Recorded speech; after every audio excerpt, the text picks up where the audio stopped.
Alors, bonsoir. Mon nom est Nadine Paquin. Oups. Je suis accompagnée de mon conjoint, François Rose. Lui, ça résonne. Est-ce que ça va? Ça va mieux? Je suis trop proche? Parfait. Donc, avec qui je vais animer ce soir? François, merci d'être à mes côtés. Alors, nous sommes tous les deux membres du noyau de l'antenne, de la nouvelle antenne des Laurentides.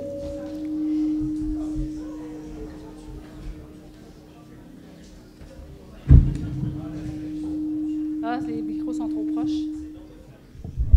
Ah. Est-ce que c'est mieux? Bon.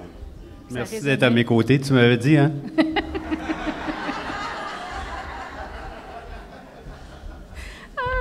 Alors, donc, c'est ça, nous sommes tous les deux membres de l'antenne avec Joanne Maillé, qui est à la porte en rose. Joanne?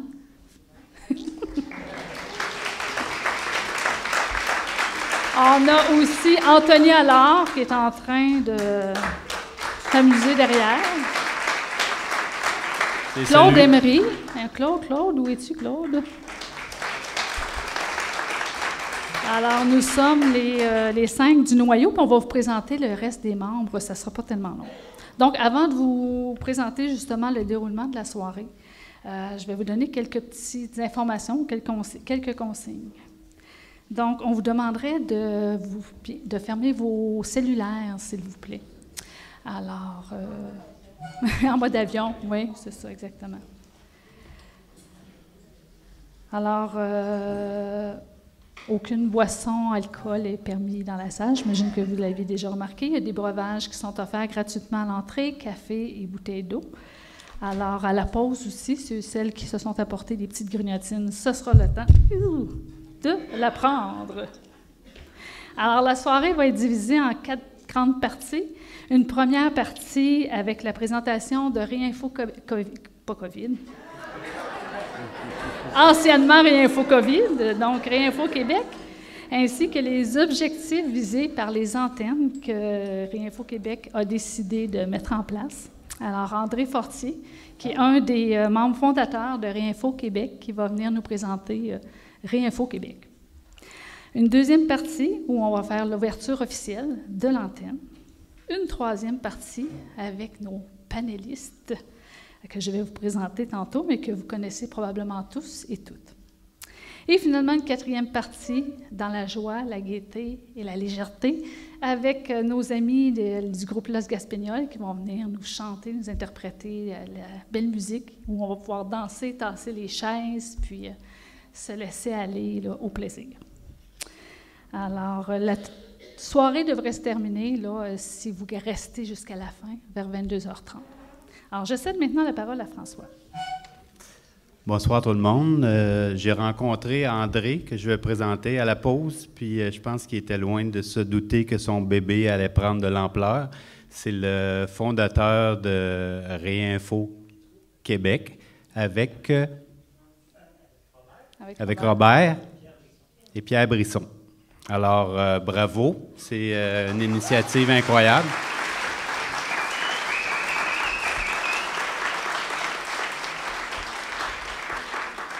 Puis là, ce grand projet-là, il est en train de faire des petits. Il y a des antennes qui s'ouvrent un peu partout.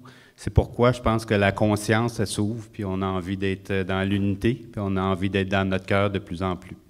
Alors, sans plus tarder, j'invite André à venir nous rejoindre puis nous parler de son beau projet. Merci.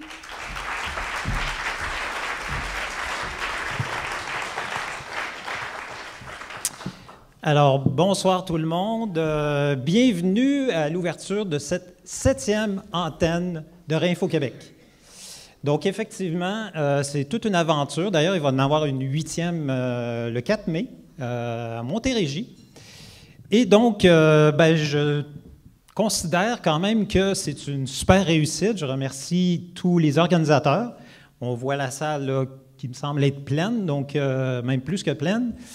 Donc, c'est réjouissant, mais aussi c'est pas surprenant Parce que s'il y a une région qui s'est tenue debout dans les dernières années, c'est bien les Laurentides. Bravo!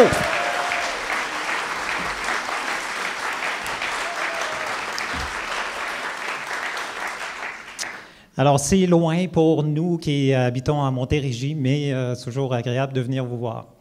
Alors, je dois présenter rapidement les antennes. Bon, déjà, comprendre Réinfo Québec, ce qui est écrit sur notre site Web, c'est que c'est un collectif de professionnels et de citoyens souhaitant diffuser une information juste, factuelle et sans conflit d'intérêts. Voilà, ça c'est la vitrine. Voilà.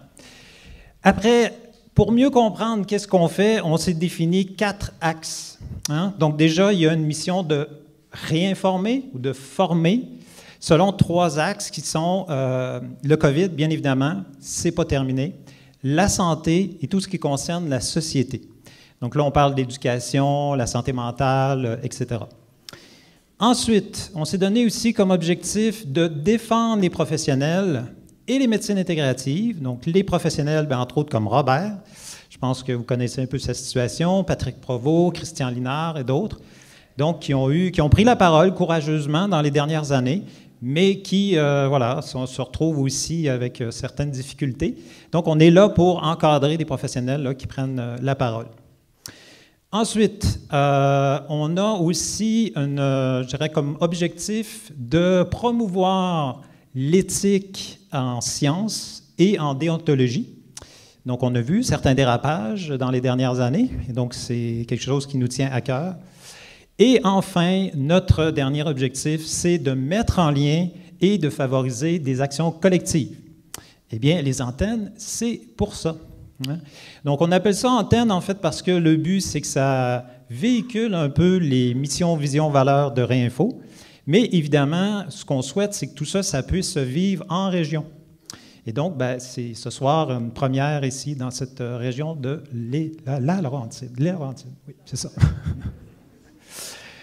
Donc, pourquoi se mettre en lien? Bien, aujourd'hui, je pense que c'est absolument nécessaire de se mettre en lien. Hein? Rester derrière son écran passif, pour moi, ça fait partie de l'ancien monde. On parle souvent du nouveau monde. Mais l'ancien monde, pour moi, c'est de rester tout seul dans son coin. Aujourd'hui, il faut, je pense, se rendre compte que c'est nécessaire qu'on se serre les coudes. On vient de vivre une crise majeure dans les dernières années. Il se pourrait qu'il y en ait d'autres. Il se pourrait. Mais à ce moment-là, on va être franchement plus préparé. Et ensuite, pour pouvoir se connaître et agir, voilà, en fait, il faut des lieux, il faut des moments particuliers. Et ces moments ou ces lieux, les antennes, ça permet ça. Et ça permet aussi de découvrir ce qu'on peut agir, ce qu'on peut donner. Parce que moi, je suis toujours surpris de voir des gens qui, effectivement, arrivent de toutes sortes de milieux. Et on est capable, si on le souhaite, de se mettre ensemble et voilà, d'agir quelque chose de conséquent, qui est pertinent, qui est même nécessaire aujourd'hui dans notre monde. Fait que c'est un peu ça l'idée. C'est sûr que j'ai commencé par la présentation. C'est un collectif. Hein? Réinfo, c'est un collectif. Et donc, ce qu'on souhaite aussi, c'est que ce collectif puisse jouer son rôle actuellement dans tout ce qui se passe dans le monde. Donc voilà, c'était ma petite introduction. Je pense que ça fait le tour. Mais merci d'être là, puis on se parle plus tard.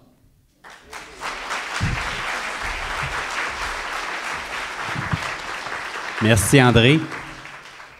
Alors, j'aimerais vous présenter les membres de cette belle antenne des Laurentides, en commençant par Nadine Paquin.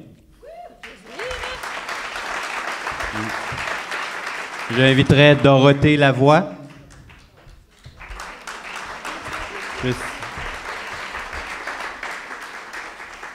Joanne Marois.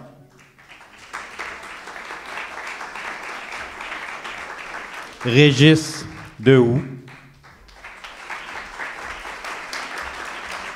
Jacques Paquin.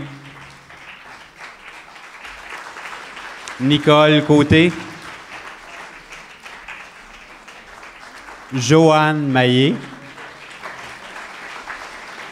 Claude Emery. Anthony Allard.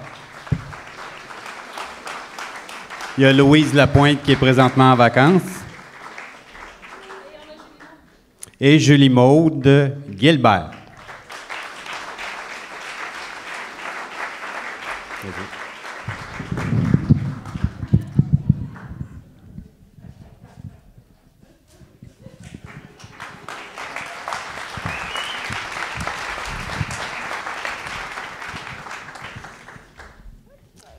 Pour le lancement officiel de notre antenne des Laurentides, nous invitons les panélistes.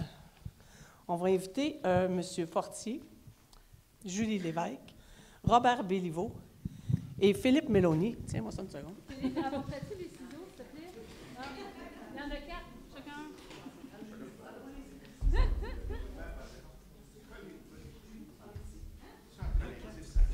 Ici? Oui, venez-vous ici. On va chacun ramener un morceau, quoi. En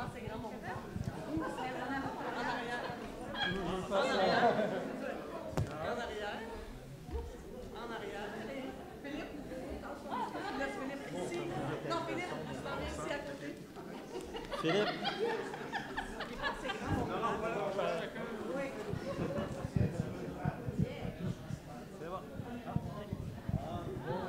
Bon, mon micro. Alors, ce ruban bleu symbolise la force du nombre de Réinfo Québec. En coupant ce ruban, nous voulons démontrer que chacun de nous est important, chacun de nous, chacun a son pouvoir et qu'ensemble, on va plus loin. Alors, je vous invite à couper le ruban et de conserver votre portion qui vous revient.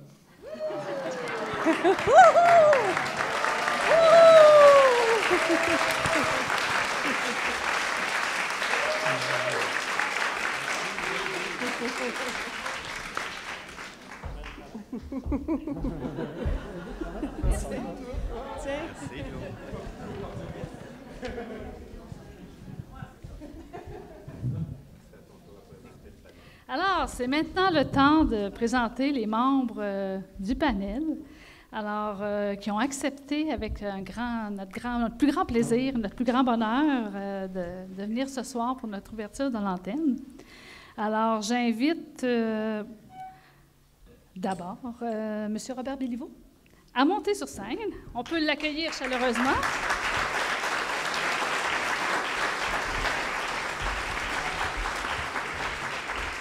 Alors, pour ceux et celles qui ne le connaissent pas, M. Robert Béliveau est médecin de famille retraité. Aujourd'hui, il anime des causeries, des conférences pour favoriser la prise de parole, la conscience, la compassion, la réconciliation et la guérison tant personnelle que collective. Robert est un des hommes qui, d'après moi, incarne le plus ce qu'il enseigne.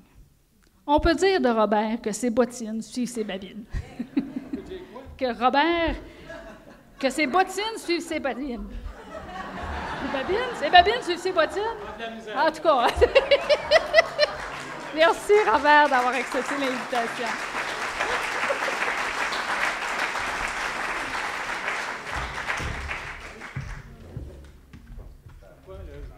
Oui, tu peux t'asseoir.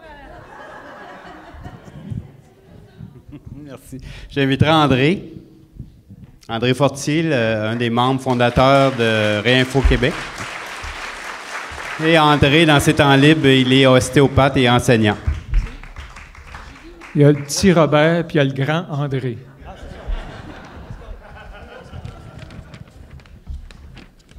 J'inviterai Philippe Méloni. Philippe est informaticien, il est membre fondateur du Mouvement localiste du Québec. Vous lui demanderez à la pause c'est quoi. Et il est président pour le Québec de la Commission d'enquête citoyenne nationale sur la gestion de la pandémie. Alors, bienvenue Philippe.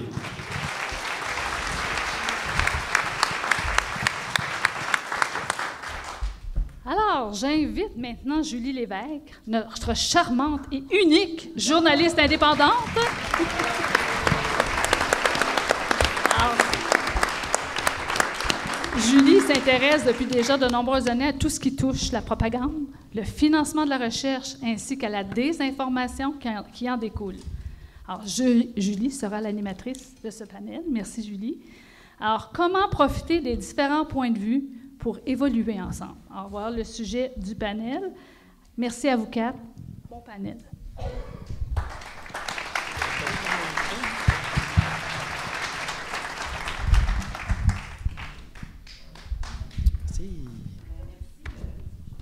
1, 2, 1, 2.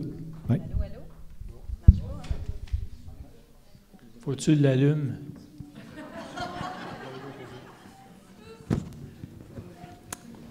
Ça marche-tu? Yeah! Bien, merci pour cette belle présentation. Merci pour le ruban. Hey, je me suis dit, pour la première fois de ma vie, je fais une action de politicienne. C'est fantastique. C'est sûrement la dernière aussi. Bon, ce soir, on va se parler dans le casse. Non, on parle de différences d'opinion. C'est drôle tantôt parce que c'est ça, vous êtes éloignés. Puis là, je me disais, mais ce soir, on parle de division. Hein? Faut respecter le thème. Divisez-vous, séparez-vous. Non, en fait, je vais vous expliquer pourquoi on a choisi ce thème-là. En fait, c'est venu d'une petite... un petit événement qui s'est produit quand j'ai une émission chaque mercredi soir. Et là, je me rends compte, mes lunettes sont tellement sales. C'est incroyable. Ne m'aidez pas. Je regarde, je dis, mon Dieu, je peux pas animer avec ça. Non, c'est pas grave. Je vais les enlever, tout simplement. En fait, ce qui est arrivé, c'est que j'ai invité un soir Alexis Cossette à mon émission Les Insoumis. Alexis, on l'aime ou on l'aime pas. Hein? Il y en a qui l'aiment, il y en a qui l'aiment pas. Chacun sa chacune. En fait, c'est ça. T'invites Alexis Cossette, je peux pas croire t'invites Alexis Cossette, non. Mais je dis, mais là, la semaine prochaine, je vais avoir Stéphane Gay, qui pense complètement différemment d'Alexis. Donc, ceux qui n'aiment pas les propos d'Alexis, mais vous pourrez écouter Stéphane la semaine prochaine, puis vous serez comblés. Mais là, ça a créé toute une controverse, puis la chicane. Et là, je me disais, mais voyons donc, mais c'est quoi cette division? Et là, je voyais les mêmes schémas se reproduire que les schémas qu'on a vus durant la COVID avec les grands médias. Et j'ai eu peur. J'ai eu vraiment peur. Et je me suis dit, Caroline, on revit exactement la même chose, mais au sein de notre groupe. Donc, c'est pas une question de connaissance ou... c'est vraiment des comportements humains. Et puis, visiblement, on a énormément de difficultés à discuter. Et je ne sais pas si vous êtes comme moi, mais j'ai l'impression qu'avant, c'était pas comme ça. Donc, j'aimerais ça voir lever votre main, ceux qui croient qu'avant, on avait beaucoup plus de facilité à discuter qu'aujourd'hui. OK, quand même, pas mal de monde. OK. Puis, est-ce que c'est, selon vous, encore lever la main, selon vous, est-ce que c'est depuis 2020 ou non? Si vous pensez que c'est depuis 2020. OK, quand même. Ça n'a pas aidé, hein? Ça n'a pas aidé. Donc, ce soir, on va essayer de trouver des solutions. Hein? Comment est-ce qu'on peut profiter de nos différences d'opinion? Je sais que c'est pas facile. Moi, je donne souvent des conseils aux gens, tu sais, au lieu de faire des affirmations et d'essayer de convaincre les gens, poser des questions. Mais moi-même, j'ai de la difficulté à appliquer ce que je prêche. C'est pas facile, donc, je vais commencer avec, on va y aller comme ça, Robert, André et Philippe. Robert, comment peut-on profiter de nos différences d'opinion, selon toi? Moi, je pense que le meilleur moyen, c'est d'avoir 4 enfants comme moi. Ça chicane. Puis, t'acceptes que les gens ont le droit de ne pas penser pareil, puis d'avoir des... Mais c'est important aussi pour moi de leur poser des questions. D'où tu tiens ça? Puis trop souvent, le problème, c'est l'attachement aux opinions, hein?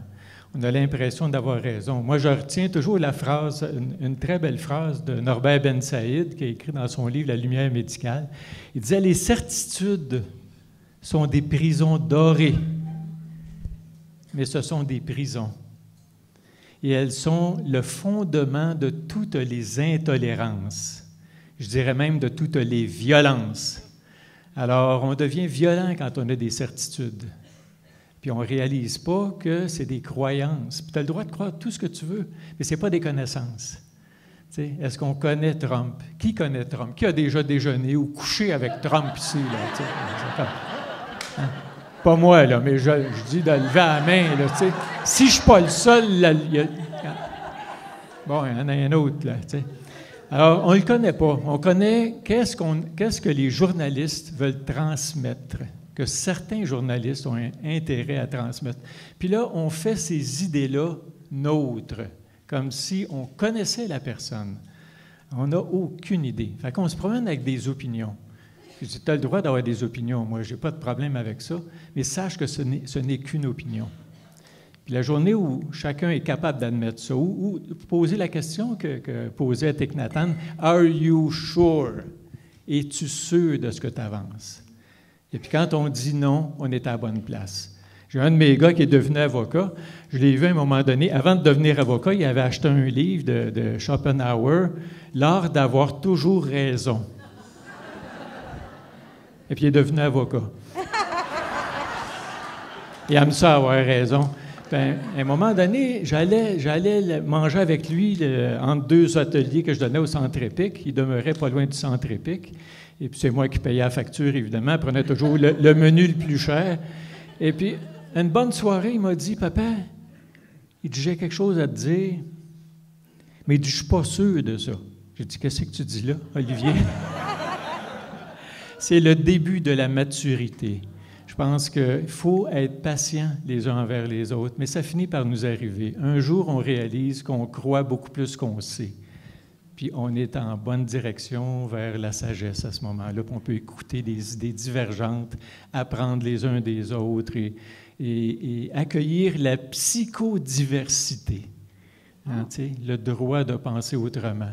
Et puis c'est enrichissant, c'est essentiel, c'est vital même pour croître, pour grandir.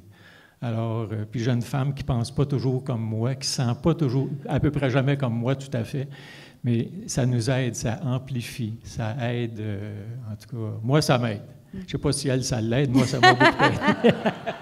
Bien, je vais prendre la balle au bon parce que tu parles de Schopenhauer, l'art d'avoir toujours raison. J'ai lu ça parce que, tu sais, j'aime ça avoir raison. Puis... Non, mais en fait, c'est un livre sur la persuasion, comment persuader les gens. Et il dit là-dedans, je ne me rappelle plus comment il nomme, en fait, c'est beaucoup, il y a beaucoup de sophismes là-dedans.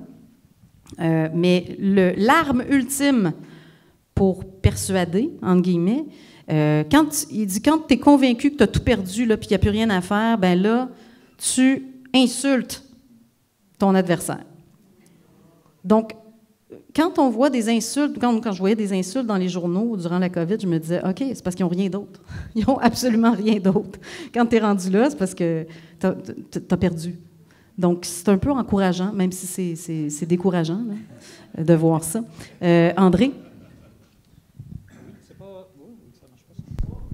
Allô? Oui. Alors, bon, ben écoutez, déjà, vous avez utilisé le mot « opinion ». Croyance, moi, il manque quelque chose, c'est point de vue. Pour moi, c'est pas la même chose. Hein? Puis je trouve qu'on mélange beaucoup les trois. Ben, en tout cas, croyance, c'est assez facile à comprendre. Mais la différence entre opinion et point de vue, je vais vous donner mon point de vue. Donc, moi, je pense que tu as une opinion. J'ai une opinion. C'est ça. Non, mais en opinion, déjà, l'opinion, on dit c'est mon opinion. Hein? C'est vraiment, il y a quelque chose de très, ça m'appartient, c'est mon opinion. Et il y a quelque chose de très personnel, bien sûr. Souvent, c'est lié, je dirais même des fois un peu émotif. Hein? C'est mon opinion, puis je vais la défendre, etc. Alors que point de vue, déjà dans le mot, ça inclut que tu n'as pas toute la réalité. Déjà, tu as un état d'esprit qui dit « Ah, ben moi, j'ai un point de vue. » C'est comme si on regarde quelque chose, puis on est tout autour, puis on regarde chacun. Il y en a un qui voit la personne de face, l'autre de côté, l'autre de dos et tout. Et donc, c'est l'ensemble des points de vue qui est intéressant, je trouve, de partager.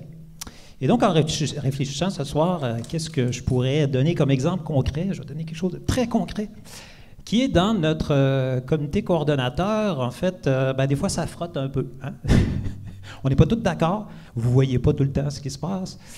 Mais, puis je vais même le nommer, en fait, c'est Christian Loré, avec qui je collabore depuis 4 ans, imaginez, vraiment pratiquement tous les jours. Christian, c'est un exégète, je dirais, du COVID. Il a tout lu, à peu près ça. Ce que vous allez trouver sur notre site web, c'est pratiquement tout lui qui a écrit les articles. C'est vraiment quelqu'un de vraiment super. Puis un jour, il débarque avec l'idée de faire les ateliers constituantes. Là, je dis, c'est quoi cette affaire? T'es-tu sûr qu'on a à faire ça, nous autres, des ateliers constituantes? Oui. Étienne Chouard et tout. Et donc, il me dit, oui, parce que le problème de fond, c'est qu'on n'est pas en démocratie. OK, on n'est pas en démocratie, oui, c'est vrai. Je peux comprendre, le pouvoir est entre les mains de l'élite, etc., etc. Puis je dis, pour moi, le problème de fond, c'est pas ça. Pour moi, le problème de fond, c'est l'impuissance acquise. C'est-à-dire qu'on nous a inculqué, depuis qu'on est tout jeune, qu'il fallait rentrer dans un case, qu'on avait le droit de faire ça, pas faire ça, etc. Puis on ne nous a pas éduqués, je dirais, à sortir des cases, justement, et que tout est fait pour qu'on croie qu'on ne peut pas changer le système. Je n'irai pas plus loin, sinon ce ne serait pas équitable, mais c'est juste pour dire qu'on s'est beaucoup confrontés comme ça, et c'était super intéressant, et c'était très enrichissant, parce qu'on avait chacun un point de vue. Puis c'était pas qu'on veut gagner ou autre, c'était on se complétait. Et donc, moi, personnellement, c'est ce qui m'intéresse le plus. Et honnêtement, je suis convaincu que quand on rentre dans cette dynamique de point de vue, ça élimine beaucoup les problèmes, les frottements, les chicanes, etc. Parce que dans le fond, on sait qu'on ne tient qu'une partie, on va dire, de la vérité, entre guillemets. Voilà. Donc, c'est un petit exemple que je souhaitais vous donner. Là, mais ouais. Puis juste terminer, c'est que mais, tu sais, à réfléchir à ça, d'autres auraient pu se joindre à nous et dire non, le problème, c'est pas ça, c'est l'individualisme. On est dans une société d'individualisme, chacun pense à soi, etc.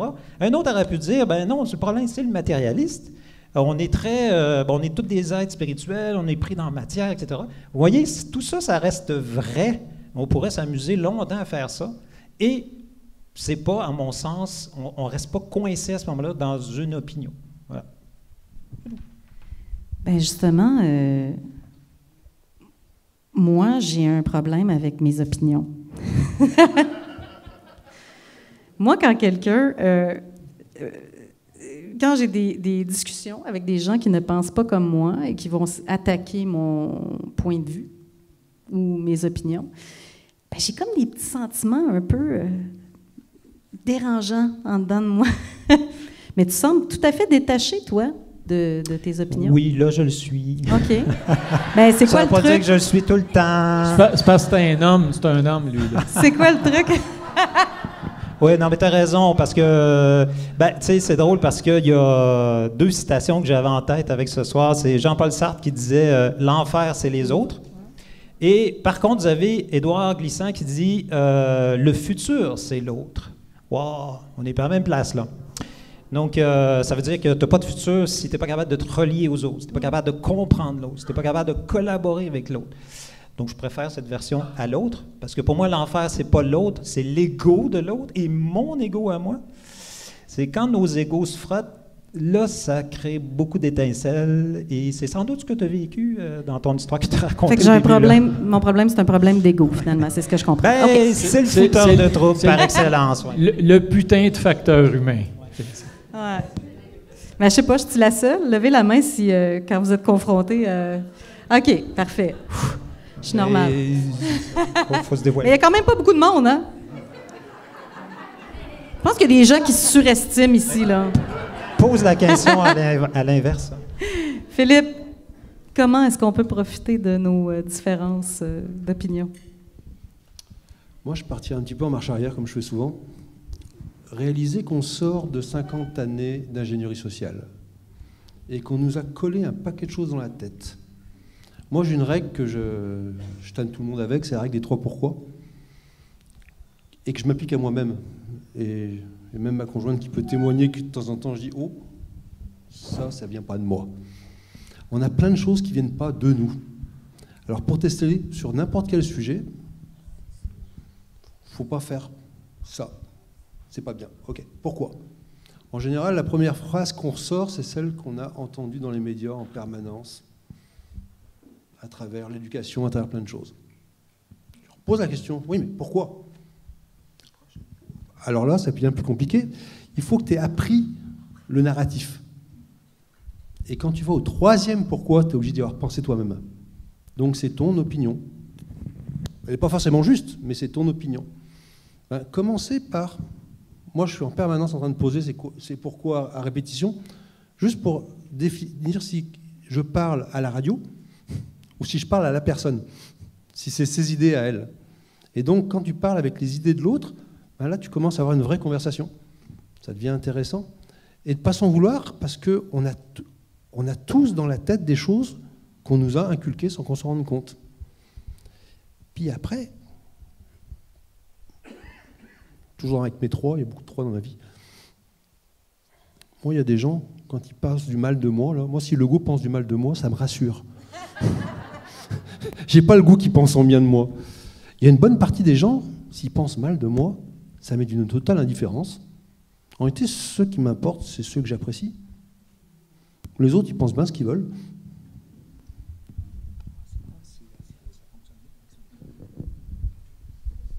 Pardon.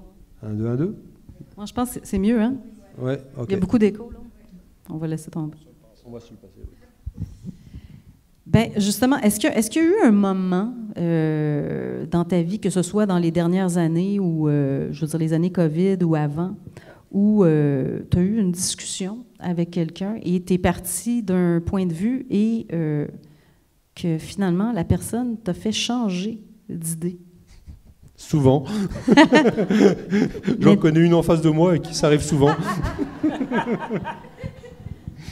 Non, mais oui, non, mais vraiment. En réalité, dès que tu as une discussion sur le fond, dès que tu n'es pas en train de lancer un leitmotiv contre un leitmotiv, puis que tu parles sur le fond, si l'argument est valide, il est valide. Moi, je peux m'ostiner longtemps avec les gens tant que je n'ai pas compris pourquoi ils ont raison. Une fois que j'ai compris qu'ils ont raison, ça s'arrête là. Je n'ai pas de fierté face à ça. Toi, André, dans les dernières années, est-ce que... Répète la question encore. Là. Ben, est-ce que... donne-moi un exemple j'imagine que ça s'est déjà produit, hein, parce que tu sembles être un homme ouvert et qui n'est pas attaché à ses opinions et qui n'a pas un gros ego comme moi. Il va falloir que j'assume. Est-ce qu'il y a eu... raconte-moi une situation où tu as eu une discussion avec quelqu'un et puis que la personne t'a fait changer ton point de vue ou ton opinion, mais un changement quand même important, là, qui a peut-être eu, qui a changé peut-être ta vision de la vie. Wow, là, tu me pognes avec toute une question.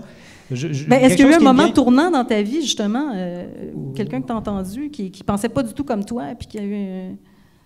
je réfléchis encore à ta question. Mais par contre, je vais rebondir sur quelque chose. J'ai écouté récemment une chaîne YouTube qui s'appelle Limite. Je ne sais pas si vous connaissez, c'est très, très bien fait. Et donc, ils ont sorti un reportage sur les changements climatiques. Et donc, mais c'est très intéressant parce qu'il raconte toute l'histoire, quasiment depuis un siècle, là, tout ce qui s'est fait autour de ça, toute la politique, tous les trucs économiques et tout. Évidemment que c'est tendance à dire qu'il y a des changements climatiques puis que c'est la faute du pétrole et tout ça. Mais c'est super bien fait et très intéressant. Et je trouve, moi, ça m'a enrichi. Tu vois, ça ne m'a pas nécessairement convaincu, mais j'ai trouvé ça intéressant. Je l'ai écouté jusqu'au bout, puis ça durait pas loin de 2 heures, cette histoire-là. Fait que, voilà, donc, en tout cas, ça me vient comme ça par rapport à ta question.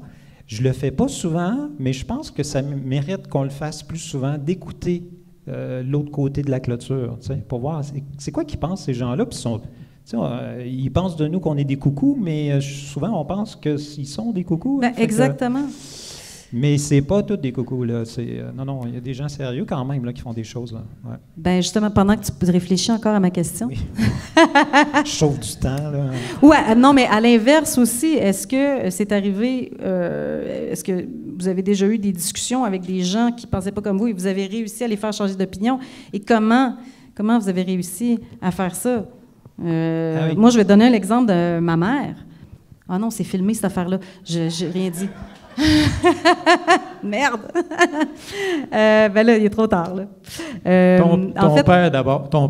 Oh, il est mort, c'est vrai, là, je peux en parler. Non, mais lui, j'ai pas réussi à le faire changer d'idée.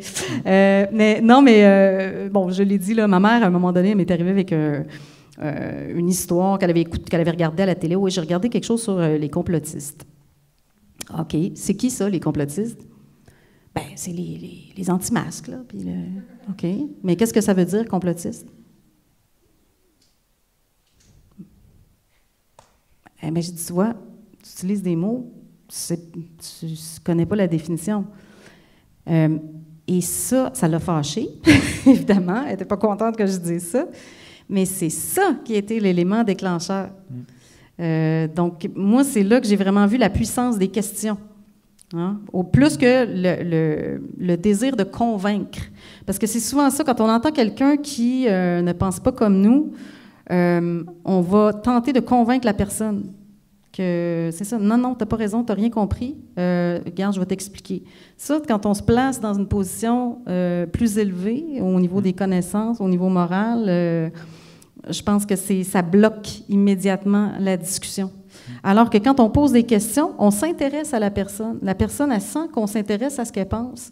Et puis, c'est ça. Il y a deux choses là-dedans, deux aspects là-dedans que moi, j'ai appris en lisant beaucoup de livres de psycho et de manipulation aussi, parce que c'est un peu de ça qu'il s'agit. Quand on pose des questions, c'est ça, la personne, elle voit qu'on est intéressé, tout ça, mais je parle de manipulation, mais c'est de la manipulation saine dans un sens, parce que le but, c'est de maintenir le lien, maintenir la connexion. Hein?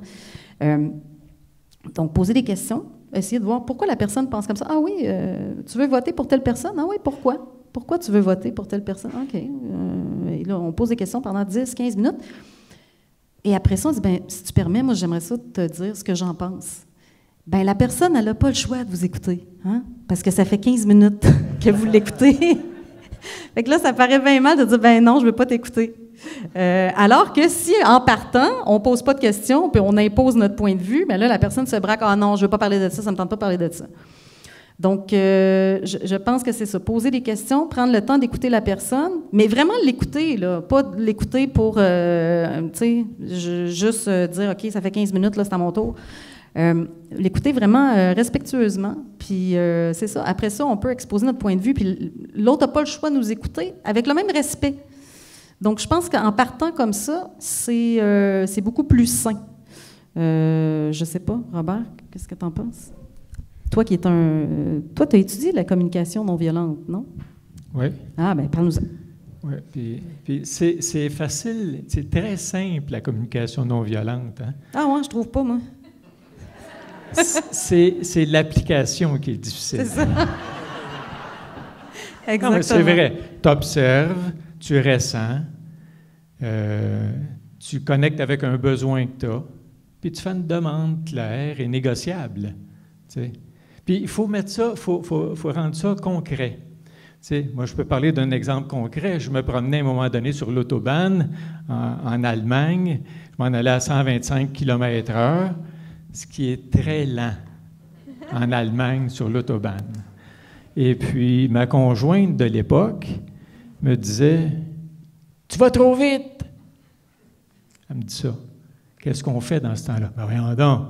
Tu sais, regarde les chars à côté, ça passe à 200, puis ça, c'est une communication normale nord-américaine. « Tu vas trop vite! » T'accuses l'autre, il se défend.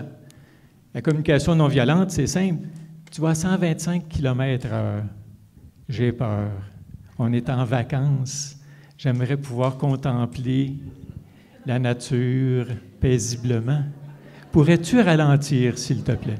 Ben oui, qu'est-ce que j'ai à aller à 125 km/h? Tu sais, c'est comme... Dis de même, hein? Non, mais ça marche, ben oui, là! Ça marche. Tu sais, c'est comme... plus long, hein? C'est plus long. C'est pas plus long, parce qu'il n'y a pas d'astination. Tu sais, c'est comme... tu n'as pas à te défendre. Alors, c'est très efficace. Puis c'est ça. Mais ce qui est difficile, c'est quand on est en maudit. C'est quand on est touché dans quelque chose. Alors, là, on a de la misère à appliquer ça. Puis là, ce n'est pas le temps d'entrer en communication, c'est le temps d'aller prendre une marche. Et puis de réfléchir, qu'est-ce qui est touché chez moi? Pour revenir, pas pour fuir l'autre, pour fuir le conflit, mais pour revenir à dire, qu'est-ce qui a été touché chez moi à ce moment-là? Et puis, il y a peut-être quelque chose de fondamental qui vient d'être touché. Puis, on peut en parler avec plus de clarté, moins d'émotion, moins tomber dans la face de l'autre. Alors, on apprend sur soi. On apprend que quand on est en colère, c'est pas un bon moment pour connecter, communiquer. C'est un bon moment où on peut justement blesser la relation, abîmer le lien, et puis faire peur à l'autre, puis imposer notre vue, notre volonté. Mais qu'est-ce qui est arrivé à la relation? On a plus peur dans la relation. Et puis ça empêche l'intimité, parce que l'intimité, ça devrait être « je suis en sécurité avec cette personne-là ». Je peux lui dire à peu près n'importe quoi, puis il va comprendre, il va entendre, puis il ne sautera pas sa coche, tu sais. Alors, mais c'est ça le travail, c'est de reconnaître l'énergie de la colère. Puis je ne dis pas que c'est mal d'être en colère. Je dis, c'est pas le temps de communiquer quand tu es en colère. Je pense que juste reconnaître ça. Et puis, c'est tout un apprentissage. Puis je ne dis pas qu'on réussit tout le temps, là, tu sais, c'est comme... Mais il faut être conscient de ça. Il faut être conscient de ses émotions.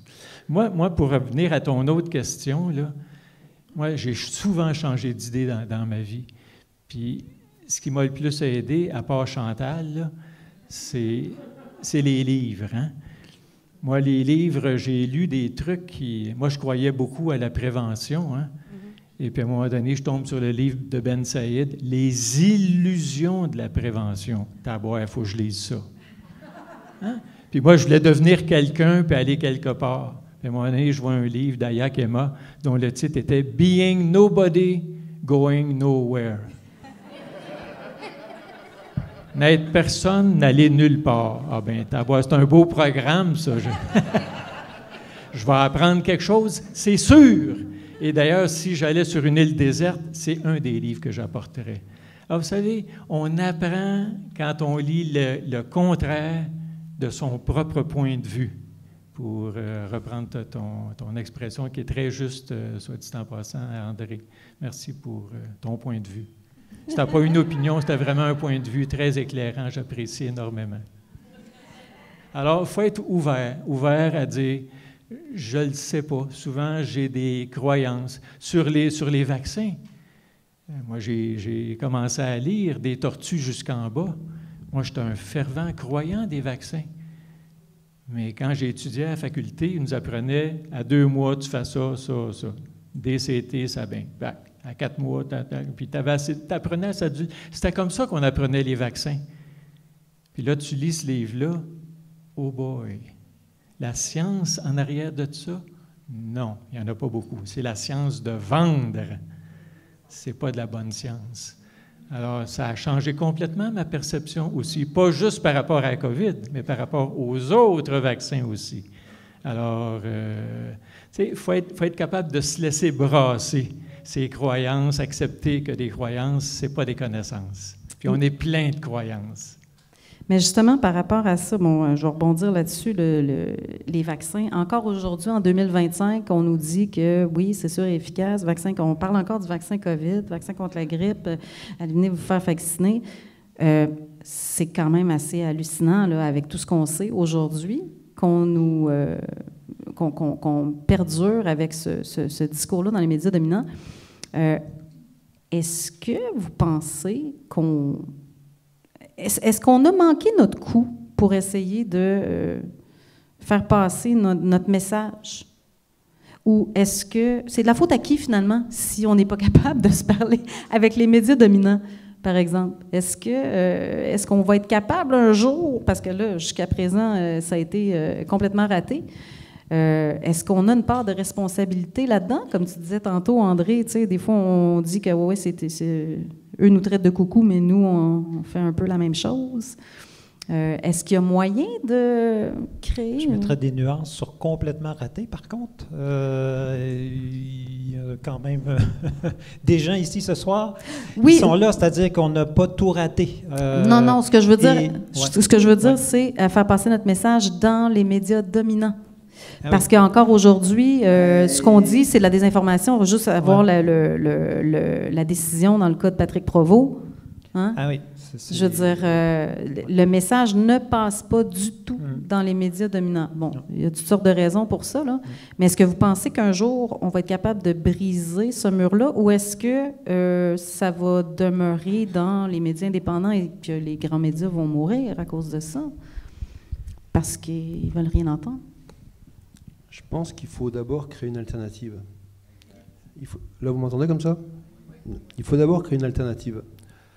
La plupart des gens veulent vivre et comprendre que la société, que son médecin ne veut pas forcément ton bien, ça devient extrêmement angoissant. Donc on n'a pas le choix. Les gens veulent juste vivre. S'ils ne croient plus dans leur médecin, comment tu fais? Je suis malade, je ne crois plus dans mon médecin. Je ne crois plus dans mon gouvernement. Je fais comment? Mais en même temps, je veux juste préciser quelque chose parce que tu dis ton médecin ne veut pas nécessairement ton bien. Moi, je pense qu'il y a la plupart des médecins, ben, je ne sais pas, c'est un chiffre, je lance ça comme ça, je dis la plupart, mais je ne sais même pas. Mais je pense qu'il y a beaucoup de gens qui sont justement dans le narratif et qui ne veulent pas nécessairement, c'est pas qu'ils ne veulent pas ton bien, eux, ils pensent qu'ils veulent le bien, mais ils ne sont pas conscients que ce n'est pas ce qu'ils font. Ben, c'est juste qu'ils sont plus intéressés par leur bien à eux que par le bien d'autrui. Moi, un médecin, je comprends. Moi-même, j'ai cru au vaccin longtemps, puis à un moment donné, j'ai commencé à creuser. Puis plus tu creuses, plus tu comprends. Mais pourquoi il y a eu des pratiques Provo? Pourquoi il y a en ce moment quelqu'un comme Robert à côté de moi qui est attaqué par le collège des médecins? C'est vieux comme le monde. Quand tu veux pas t'ennuyer, tu arrives, tu prends le plus costaud, tu tapes très fort dessus, quelqu'un d'autre en veut, d'un coup tout le monde se calme. Donc tu prends les plus courageux et tu tapes dessus. Tu sais qu'éventuellement tu vas perdre, c'est pas ça le point. C'est que les gens qui sont pas aussi forts vont dire je peux pas m'y attaquer. Puis après, ben, le médecin il a un choix. Je continue ma carrière. J'ai des enfants à l'école privée, j'ai une hypothèque monstrueuse, j'ai un crédit énorme sur ma voiture. Je pars en faillite, je continue. Donc, comme toujours, on ne peut pas changer un système de l'intérieur, en tout cas, j'y crois pas. On peut juste créer une alternative progressive à côté, jusqu'à ce que l'ancien système devienne désuet. Et tu ne peux pas t'attendre à ce que les médias et le gouvernement et tous ceux qui ont fait ce qu'ils ont fait disent qu'ils sont trompés. Ils ne vont pas se tirer dans le pied. Donc, ils vont continuer tant qu'ils vont pouvoir. Mais c'est pas si inquiétant, parce que si tu regardes simplement les fameux médias, j'aime bien appeler les médias de grand chemin, pourquoi tu crois qu'ils ont besoin de tellement de subventions? Parce qu'ils font plus d'argent. Les publicitaires, ils font pas de cadeaux. C'est combien de vues? Tant de scènes de la vue. Ben, c'est qu'il n'y a plus personne qui la regarde. Donc, effectivement, ça a un impact au niveau des élections, parce que dans le fond, les seuls qui votent, ce sont ceux qui regardent la télé, à toute fin pratique. Donc ça a un impact à ce niveau-là. Mais la plupart des gens, ils n'écoutent plus la télévision. Ils n'écoutent plus les grands médias. Et si on prend des chiffres américains, ça fait quelques années, et donc c'est encore pire aujourd'hui, mais il y avait un chiffre à l'époque, le nombre de vues moyennes de la vedette de CNN, c'était 250 000 vues, et au même moment, Joe Rogan, c'était 2 à 4 millions. Et puis maintenant, si on regarde, ça a encore plus explosé. Donc, notre message, il va partout. La raison, les gens l'entendent. Mais tant qu'ils n'auront pas d'alternative, ils vont continuer. Donc, ce qu'il faut, c'est créer l'alternative. Mais est-ce que tu penses que c'est dans les mêmes proportions au Québec qu'aux États-Unis, le nombre de vues des médias dominants par rapport aux médias indépendants? Est-ce que ça a vraiment d'importance? Que ce soit 60%, que ce soit 50%, que ce soit 42%. Fondamentalement, il n'y a pas de médias qui font de l'argent. Non, mais je veux dire au niveau de l'influence sur la population, parce que c'est ça l'enjeu. Il y a des traits culturels. Au Québec, le pas de chicken dans ma cabane, on parle de tout sauf de politique et de religion. Donc on parle de quoi? De la météo. C'est sûr qu'il y a des pays où on parle plus facilement de politique, de choses comme ça. Donc quand tu veux pouvoir parler de politique, eh ben, tu te renseignes pour pas avoir l'air fou. Dans une culture où on ne parle pas des choses qui fâchent, ben, on n'a pas besoin d'en savoir trop, on dit juste qu'on ne veut pas en parler. C'est plus facile. Mais comment on fait? Parce que là, le but, c'est, je pense que un des buts, c'est d'aller chercher justement les gens qui sont encore un peu pris dans le narratif. Comment on fait pour aller... Est-ce qu'on doit aller les chercher ou on doit les laisser venir? On doit les laisser venir, ils viendront quand ils auront quelque chose qui les intéressera. Mais comment on fait pour... est-ce que vous êtes capable quand même de garder le lien avec des gens qui ne pensent pas comme vous? Des gens avec qui... Est-ce que vous êtes brouillé avec des gens durant la COVID? Vous avez réussi après à les récupérer, disons? Pas beaucoup. À sauver le lien? Un peu, mais pas beaucoup. André? Non, très, très peu, effectivement. Déjà, même avant le COVID, moi, c'était déjà présent, je dirais, cette séparation avec certaines personnes qui ne se posaient aucune question, là, fait que ça ne date pas du COVID. Mais par rapport à ce que vous discutiez, je pense qu'on met beaucoup d'emphase sur le nombre de vues, sur les médias et ces choses-là. Et oui, c'est intéressant, puis ça donne un miroir, là, mais je pense qu'il faut donner beaucoup plus de valeur à ce qu'on vit au point de vue humain. Moi, je le dis souvent, Réinfo, mon but, c'est pas de changer le système. C'est, au contraire, d'accompagner un mouvement populaire qui vise à reprendre son pouvoir, qui vise à encadrer des Robert Béliveau et autres qui ont fait preuve de courage. Ça, pour moi, ça a énormément de valeur, plus que 2 millions de vues, là. C'est parce que c'est des gens qui... oui, mais c'est...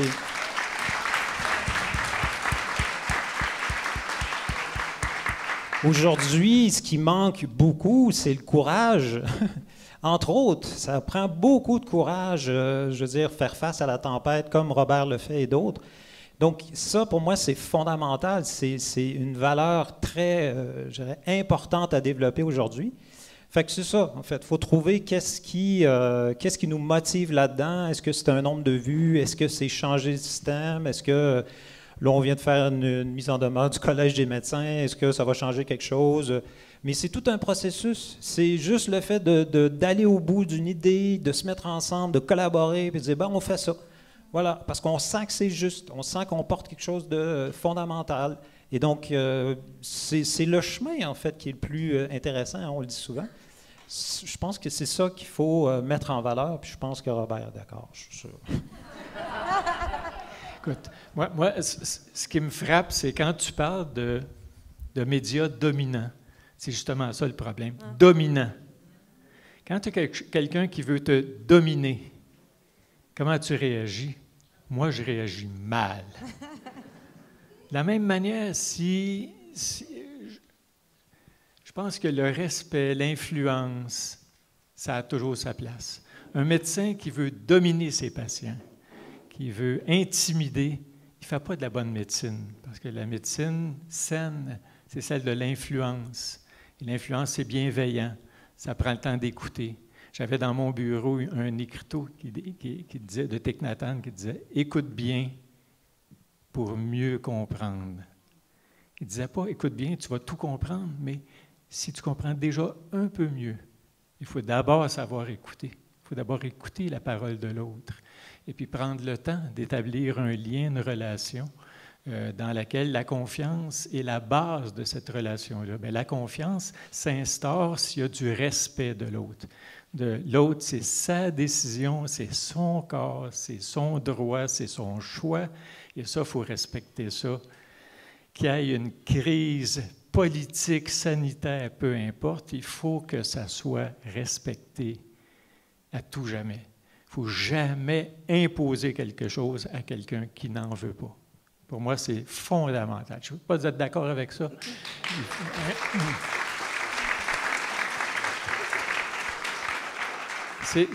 C'est une relation qui est asymétrique, la relation entre un patient et un médecin. Puis il faut la rendre plus symétrique. Elle est asymétrique parce qu'il y en a un qui a le pouvoir, puis l'autre n'a pas l'air d'en avoir. Puis je pense que ça demande un double mouvement. Je la mets comme ça, la relation. Il faut que le docteur baisse un peu et que le patient arrête d'être un patient.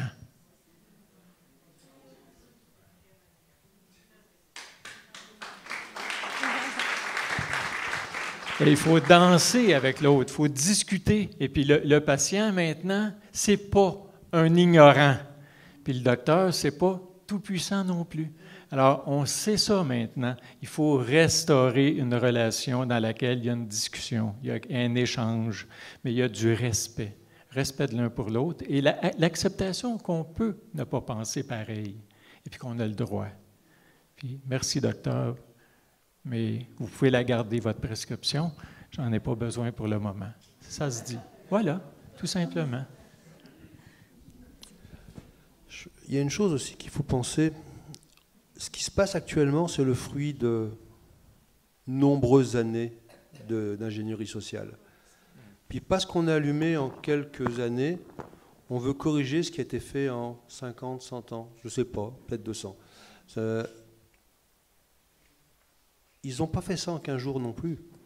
Ben, il va falloir qu'on soit patient. Et puis, il faut faire le travail qu'eux ont fait, c'est-à-dire tous ceux qui ne sont pas d'accord avec le modèle qu'on nous vend, ben, d'en proposer un autre, de le faire, de travailler ensemble et de vraiment travailler ensemble. En face de nous, les gens qui ont organisé tout ça, je ne pense pas qu'ils s'aiment beaucoup entre eux, mais ils savent travailler ensemble par contre. Nous, on a beaucoup à apprendre à travailler ensemble. Et il faut être patient, il faut regarder les choses en bâtisseur de cathédrale. Si on met des pierres, c'est bien. Peut-être que nos arrière-petits-enfants verront le clocher.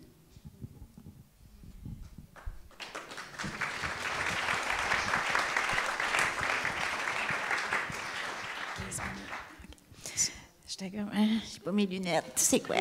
Une chance, t'écris gros. Il nous reste 15 minutes. Je vais faire un dernier petit tour de table avant qu'on passe aux questions. Mais en fait, moi, je me posais la question, est-ce que... Parce que je me suis autocritiquée, je suis bien bonne là-dedans. J'ai repensé aux années COVID, puis à ma posture envers les grands médias, justement, mes critiques, puis je me disais, est-ce que j'aurais pu faire mieux? Et je pense que oui. Je pense que oui. Je pense que j'ai été... en fait, j'ai essayé plein d'affaires, là. Puis, tu sais, il n'y a rien qui marchait. En fait, je me suis présentée 2 fois. Je suis allée 2 fois au congrès de la Fédération professionnelle des journalistes du Québec. Donc, je suis vraiment allée dans le ventre de la bête, là. Et puis, j'arrivais quand même avec calme, là, à poser des questions. Mais, ah mon Dieu, je perdais mon calme assez rapidement. Quand j'entendais des absurdités. Mais en fait, il y avait tout le temps quelqu'un qui disait complotiste quelque part, puis là, ça venait me chercher, là. Puis je me dis, mais comment faire pour, justement, prendre ça avec calme et laisser ça couler sur mon dos, comme sur le dos d'un canard? J'ai vraiment... Ça, j'ai de la misère avec ça. J'essaye, tu sais, mais ça c'est la première chose. Deuxième chose, j'écoutais aujourd'hui un gars qui s'appelle Chase Hughes. Je ne sais pas si vous le connaissez. C'est un ancien... il a travaillé pour l'armée, lui. Il était... je ne sais pas trop ce qu'il faisait, mais en tout cas, c'est un spécialiste du comportement et du langage corporel, etc. Puis il parlait de l'expérience de Milgram. On a entendu parler beaucoup de l'expérience de Milgram. Bon, on la connaît quand même. Je ne sais pas si tout le monde la connaît, là, ici, là, l'expérience de Milgram. C'est l'expérience sur la soumission à l'autorité. Tu sais, les personnes là, qu'on faisait... le test, en fait, je vais essayer de vous résumer ça rapidement. Là, la personne se fait appeler, puis on lui dit, là, vous allez... c'est un test sur la mémoire. Donc, vous allez donner des chocs électriques à une personne à qui on va demander de réciter des mots sur une liste. Et puis, quand la personne se trompe, vous allez lui donner des chocs électriques. Et là, il y a un monsieur avec un sarrau, là, qui va dire au cobaye, dans le fond, là, vous allez donner un choc de tant de volts. Et puis, ça monte toujours. Et puis, il pensait à la base que il allait avoir seulement, genre, peut-être 1% des gens qui allaient vraiment se rendre jusqu'à 250 volts, c'est-à-dire tuer la personne. Et là, pendant que la personne monte le voltage, en fait, elle ne voit pas la personne qui reçoit les chocs électriques, mais elle l'entend.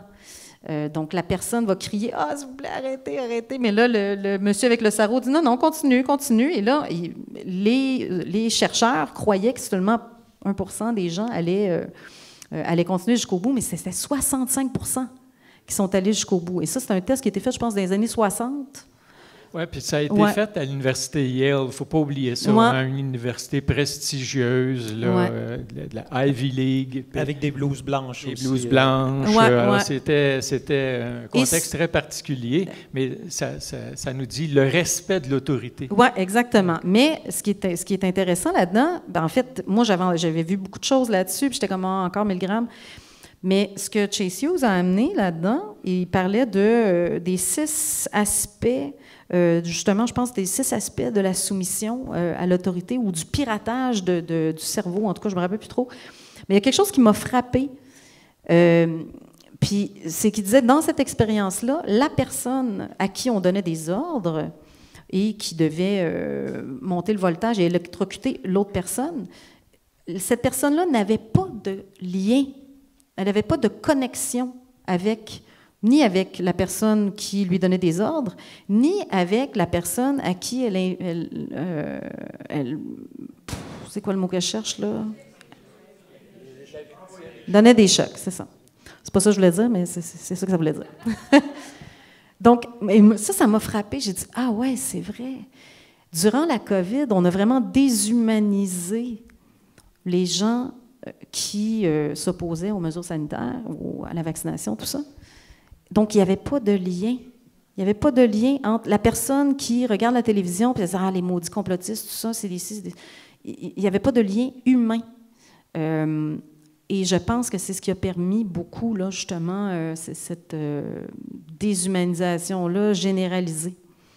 Donc, je me dis, à la prochaine crise, je pense qu'il va falloir faire attention à ça, à garder ce lien-là avec les gens. Je pense qu'il y a eu beaucoup de divisions, puis je pense que des deux côtés, on n'a pas été capable de maintenir les liens. Donc, je pense que ça va être bien important à faire lors de la prochaine crise. Tu disais tantôt, je pense, il va sûrement y en avoir. Oui, sûrement. On a envie, on connaît leur plan, hein, on sait qu'ils profitent toujours d'une bonne crise. Mot de la fin, j'aimerais ça faire un petit tour de table en 5 minutes. Moi, je dirais qu'un maximum. ennemi, un seul. C'est pas le go, c'est la peur. Mm-hmm. Alors, notre travail individuel, et on ne peut pas déléguer ça à qui que ce soit. De quoi as-tu peur, Robert Béliveau? Oui, c'est ça. Et si on a peur de l'exclusion, ben on est condamné à aller dans le clan, à son détriment des fois, et puis à son corps défendant. Puis pour l'estime de soi, est-ce que c'est bon? Certainement pas. Alors, ce qui est bon pour l'estime de soi, c'est être en cohérence et puis prendre l'information, puis être souple, être capable de regarder les deux côtés de la médaille. Qu'est-ce qui est important pour moi? Et puis s'engager à protéger ce qui est important pour nous. Puis pour moi, le respect de la personne, le respect de l'individu, le respect de son choix, puis il a le droit de se tromper. J'ai le droit, moi aussi, de me tromper. Et puis, je vais essayer de corriger, rectifier si je réalise que je suis dans le champ. Et ça peut m'arriver, et ça va m'arriver. Alors, mais je revendique le droit de me tromper et de vivre avec les conséquences de mon erreur. Et puis, ben voilà, moi, je pense qu'il faut garder en tête, examiner à fond nos peurs et s'en libérer. Et une fois qu'on s'est libéré, puis je pense que c'est important de trouver des liens, des gens avec lesquels on partage les mêmes valeurs et pas toujours les mêmes points de vue, les mêmes idées. Puis accepter que même si on se rencontre sur le fond, on va avoir des conflits et vivre les conflits. Et lundi soir, on se parle, et puis le Conseil scientifique indépendant, et puis on n'est pas toujours du même avis. Et samedi, c'est sain. C'est sain quand quelqu'un n'est pas du même avis et est capable de dire « je m'oppose, je ne suis pas d'accord avec ce qu'un tel a dit » ou je ne sais pas quoi. Alors ça, pour moi, il faut protéger ça, protéger le droit de parole. Voilà.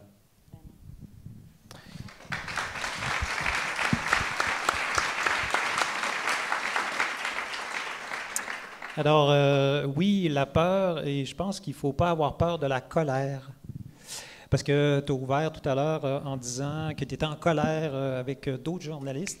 Et personnellement, moi, je dis continue, parce que c'est sain.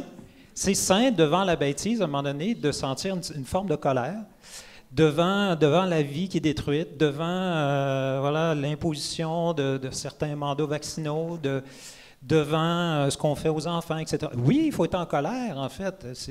Bon, après, il faut se maîtriser, mais n'empêche qu'il y a quelque chose d'humain. On doit réagir en tant qu'humain quand on voit des choses qui sont inhumaines. C'est juste normal, en fait. Et donc, après, c'est d'en faire quelque chose, par contre, cette colère-là. Il ne faut pas que ça reste coincé dans notre gorge et tout.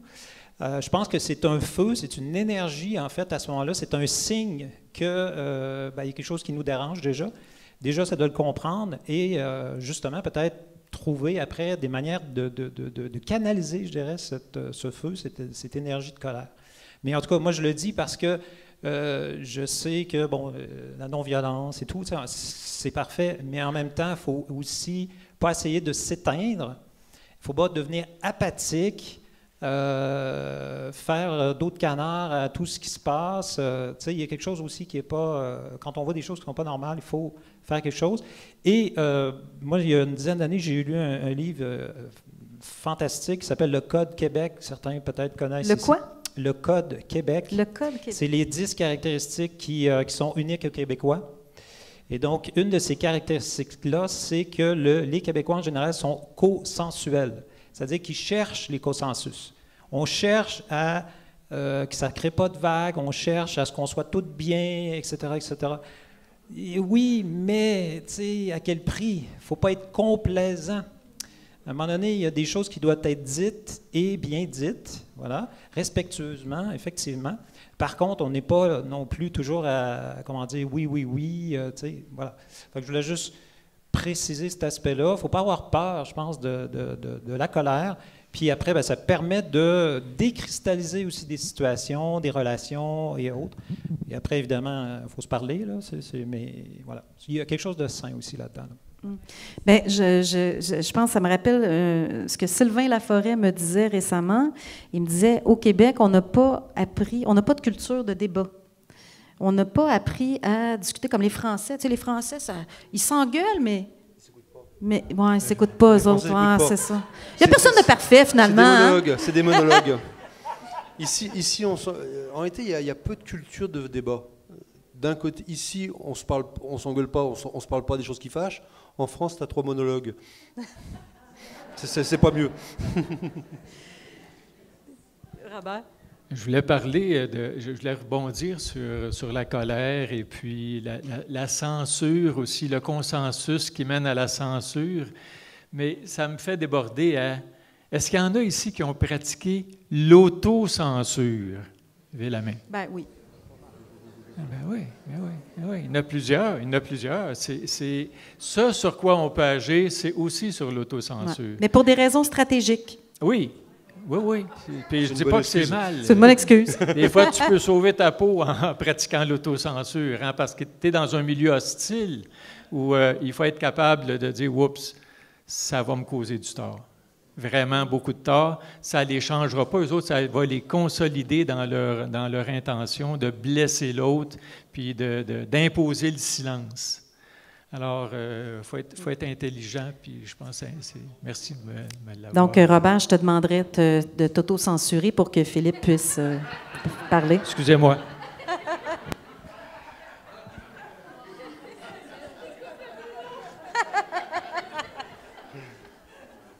Moi, la chose que j'ai vraiment envie de dire à tout le monde depuis longtemps, ce qu'on a acheté, pratiquement tout ce temps qu'on est, c'est paye tes taxes et le gouvernement va s'occuper de tout. Il a eu raison, il s'occupait de tout, mais pas forcément comme on voulait. Réimpliquez-vous. C'est pour ça que j'ai monté le mouvement localiste avec Marilène et Bernard ici présents. Mais ça peut être en Réinfo Québec, ça peut être dans n'importe quoi. Allez à votre conseil municipal, organisez des jardins, faites de la popote collective. Réimpliquez-vous, arrêtez de compter sur le gouvernement. On se pend haut et court en donnant tout pouvoir pour tout faire. Donc réimpliquez-vous, le changement va arriver par l'implication citoyenne. Tant qu'il n'y aura pas d'implication citoyenne, vous pouvez crier tout ce que vous voulez.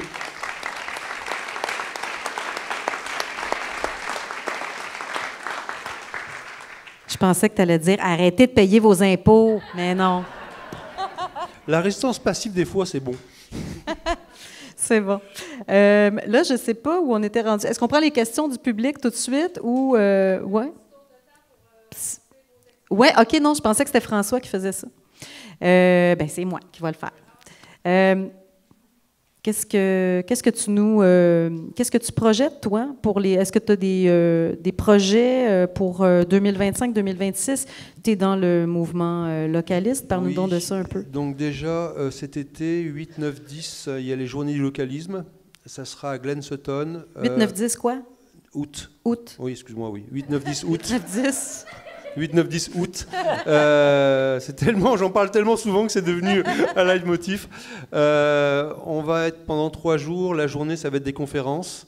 Le soir, artistes, musique, camping sur place. Ah ben oui, je vais être là en plus. Oui, bah oui. J'avais complètement oublié. Et puis sinon, j'ai plusieurs conférences qui sont en train de se monter sur justement les concepts du localisme. Allez sur le site web localisme.ca. Ça va apparaître au fur et à mesure, puis vous pouvez vous inscrire, soit pour vous impliquer comme j'en parlais, soit simplement pour être tenu au courant des prochaines activités qu'il va y avoir. Et Philippe sera mon invité la semaine prochaine aux Insoumis. Hein? Ce sera mon insoumis la semaine prochaine. On va parler justement de localisme. Après les élections, c'est parfait. André? Oui, ben je l'ai dit, l'ouverture de l'antenne de Montérégie le 4 mai. Donc, il y a un film, je ne me rappelle plus du titre, Humus, merci. Ensuite, je vais donner ma conférence « Pourquoi, comment devenir gardien du vivant ?» Parce qu'aujourd'hui, je pense qu'on a tous une invitation à protéger la vie. Je vais expliquer grosso modo comment la vie est attaquée sous toutes sortes d'angles aujourd'hui. Et qu'est-ce qu'on peut faire? En fait, 5 étapes pour devenir gardien du vivant. Merci Chantal. Et ensuite, il y a un panel avec Paul Héroux. Non, c'est qui? Paul Héroux, il y a François Daou et Christian Loré. Merci, c'est ça. Donc, il y a un panel là, qui va être le 4 mai. Après ça, Réinfo... ça, c'est en Montérégie, où exactement? Hein? Je pense que c'est à Sainte-Madeleine. OK. C'est genre camping Sainte-Madeleine, là? C'est une petite localité près de la Vin. Hein, c'est ça. C'est le camping Sainte-Madeleine. Ben oui, c'est et merveilleux. l'essence n'est pas chère, je vous le dis, dans ce coin-là. Oui, bien évidemment, sur Facebook, vous allez avoir. J'espère que vous êtes tout abonnés à notre infolette parce qu'on donne évidemment toutes les informations dans l'infolette. Moukti, d'ailleurs, est là pour l'infolettre des antennes. Donc, voilà. Après, il y a toutes sortes de choses qui se passent avec Réinfo. Encore une fois, suivez-nous. Là, on vient d'envoyer une mise en demeure, une pétition pour la démission de Maurice Gaudreau. Voilà, il y a différentes étapes comme ça. Et on a une tournée aussi estivale qui s'en vient, un peu comme ça a été fait l'an passé avec Louis Fouché, avec, on ne le dit pas encore. Rock voisine. Non? Il chante ça encore? Je sais qu'il y en a quelques-uns qui le savent. Gardez le secret. On va lancer ça dans une couple de semaines, mais ça va être très, très festif. Voilà. Merci, Robert. Je me suis replugué. Il y a...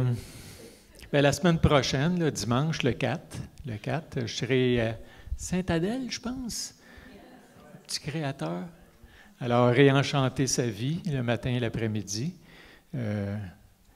C'est sur le lien avec soi, lien avec l'autre, lien avec la nature, le triple lien.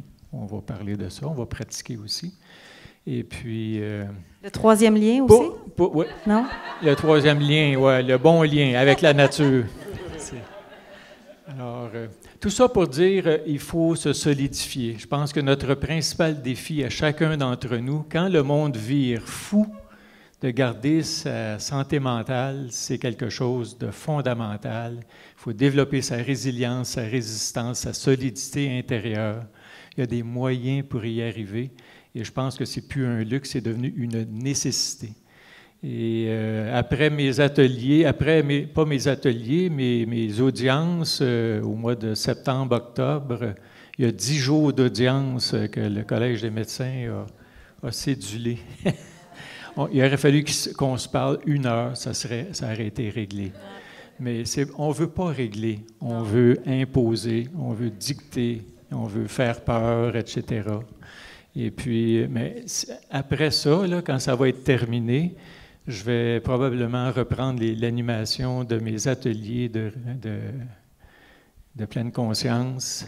Et puis, au Centre Saint-Pierre, j'espère faire ça à toutes les semaines, comme je l'ai fait des années de temps dans des sous-sols d'église. Et puis, Caroline a eu l'occasion de venir.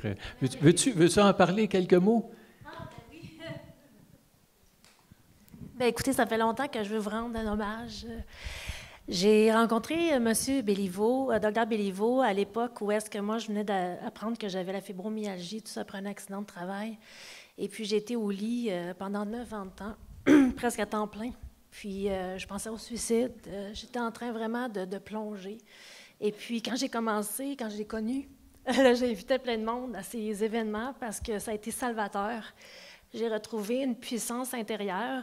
Ça m'a permis aussi d'apprendre à critiquer le système de santé parce que j'avais vu 15 spécialistes qui ne m'ont pas aidé finalement, puis c'était tout le temps plus de narcotiques. Alors, ça m'a beaucoup aidé. Puis je pense que j'ai toujours rêvé, moi, que ça recommence, ces rencontres-là. Puis on invitera encore plus de gens parce que je pense qu'il y a un cri du cœur, parce que les gens veulent s'appartenir. Hein? C'était une question que j'avais à vous poser, tu sais.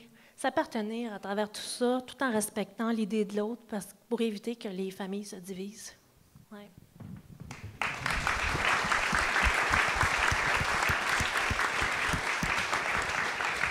On est puissant, puis le travail, c'est d'activer puis actualiser notre potentialité. Et puis, on ne le sait pas si on n'a pas l'enseignement. J'ai eu la chance de rencontrer des enseignants extraordinaires qui m'ont éveillé, qui m'ont bousculé, et puis avec lesquels ça m'a amené à changer complètement ma façon de pratiquer l'art d'aider, puis de soutenir, mais d'habiliter surtout, habiliter les gens, de voir qu'on a toutes des potentialités fabuleuses à l'intérieur de nous autres. Évidemment, c'est un ongle incarné, la méditation, c'est pas très utile, hein? Alors, je pense qu'il faut reconnaître les limites de tout ça. Merci beaucoup. Merci. Robert, tu as oublié qu'il y a les audiences de Marquis, les 12-13 mai. Ah oui, Marquis! Ben oui, Marquis! Ben là, on est de l'autre bord, là. On est du bord des plaignants. 12-13 mai, donc les liens vont être sûrement sur la page de Réinfo Québec. Et puis, je pense que tu fais des lives aussi, hein? Tu fais pas des lives, toi, chaque semaine, non? Oui, tous les mardis soirs, j'ose pendant 1 heure, 1 heure et demie, là, bon. Ça dépend. Sans autocensure, c'est merveilleux. Sans autocensure, voilà. Donc, Robert, c'est le mardi. Moi, c'est le mercredi à 19h. Mercredi aussi? Ah oui, c'est vrai. Colin. Mais à 8h. Ah, ben c'est parfait. C'est parfait. D'ailleurs, je voulais... c'est ça. Je faisais 1h15 avant, là, je vais finir à 8h. J'avais décidé ça, mais avant que tu me le dises. D'ailleurs, le prochain va être sur la pollution de la science. Ah! Un titre que j'ai pris de la conférence que Bernard a fait en Estrie. Il a parlé un petit bout de temps de ça, de comment la science est polluée aujourd'hui. Évidemment, on le sait au niveau financier, mais aussi par le nombre d'articles, par la non-reproductivité, tout ça. Donc, on va faire ça avec Bernard, Paul Héroux et Richard Gendron, oui, effectivement. Super. C'est ça, il y a quelqu'un qui me demandait tout à l'heure où est-ce qu'on pouvait me rejoindre. Mon site web, c'est vraiment la meilleure façon de me rejoindre. Écrivez-moi pas sur Facebook, je reçois tellement de messages. J'ai pas le temps de toutes les lire. Tribunal de l'info, infaux.com. C'est ça. Moi, je fais... Ce que je fais ces temps-ci, c'est pas mal ça. Mes lives le mercredi soir, Les Insoumis. Et j'ai une émission de radio à Radio Réveil le mardi matin à 9h où je me suis inspirée de Jacques Languirand, Par 4 chemins.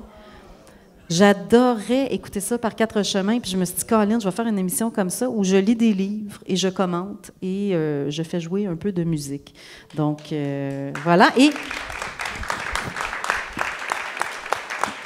Merci. Le livre que j'ai choisi pour, en fait, la semaine dernière et cette semaine, la semaine qui vient, c'est L'anatomie de l'État. C'est un livre qui décortique, je dirais même qui décalisse. L'État, c'est hallucinant, c'est super bien écrit. Ça explique vraiment ce que l'État n'est pas, ce qu'est l'État, comment ça se maintient. Et puis, ça n'offre pas vraiment de solution, mais je pense que la solution, c'est le localisme. Et c'est ce dont je vais parler mercredi avec Philippe. Donc, on passe aux questions du public. Si vous avez des questions, il n'y a pas d'autres micros, hein? Je vais me promener. Ça va me faire du bien. Je vais faire de l'exercice. Bon, moi, j'avais une question pour André. Tantôt, tu as évoqué l'impuissance. Il y a un petit conflit d'intérêts ici, là. Oui, c'est vrai, mais... Tu veux pas qu'on s'en parle en privé, non? Non. Tu as parlé de l'impuissance apprise ou acquise. Acquise, oui. Puis, j'aimerais ça en savoir plus. Parce que je pense que, puis en plus, c'est très... vous en avez parlé un peu tout au long de la soirée, mais sans le nommer, à travers... se reconnecter à ses émotions, à travers les actions, à travers c'est ça, le passage à l'action. Donc, c'est pas juste de rester derrière son ordi. Après ça, la censure, s'auto-censurer. Il y a tout ça. C'est concrètement, comment ça se... Parce qu'ils l'ont étudié, un peu comme Milgram, un peu comme les... H, les études sur H, tout ça. Donc, j'aimerais ça concrètement, comment ça s'est étudié? Comment est-ce qu'ils ont compris qu'on avait ça, l'impuissance acquise? Oui, puis comment est-ce que, pour que les gens puissent... Ouais. Merci pour la question. C'est une vaste question. Je vais plus parler de mon vécu. Déjà, moi, de me confronter à mes propres impuissances, c'était la première étape, évidemment. Je continue à travailler ça. Il y a des pelules pour ça.